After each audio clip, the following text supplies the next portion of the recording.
काल वाघोलीमध्ये आवावाडीकडे जाणाऱ्या रोडवर एका मंगल कार्यालयामध्ये ऐश्वर्यसंपन्न भगवान बाबा आणि वैराग्यमूर्ती संत वामनभाऊ महाराज यांचा संयुक्त पुण्यतिथी सोहळा भाऊ बाबा प्रतिष्ठान यांच्यातर्फे आयोजित केलेला होता.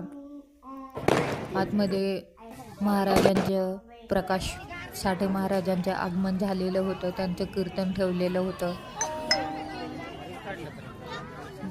आतमध्ये एंट्री केली तेव्हा संत वामनभाऊ आणि भगवान बाबा यांची खूप छान अशी रांगोळी काढलेली होती. रांगोळी पाहिल्यानंतर आम्ही आतमध्ये गेलो. आतमध्ये लॉन्चवर बैठकीची व्यवस्था केलेली होती. फटाक्यांचे सुद्धा इथे हजेरी लावलेली होती.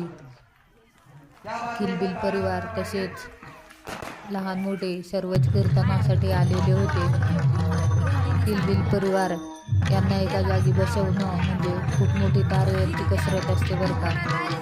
कीर्तन संपेपर्यंत त्यांची चुळबुळ चालूच होती. कीर्तन संपल्यानंतर तिथे महाप्रसादाचं आयोजन केलेलं होतं. बुंदी, सांबर, भात आणि पापड्या असा मस्त मेनू होता बरं का. खूप लोकांची गर्दी होती. कसा वाटला तुम्हाला व्हिडिओ? छान ना?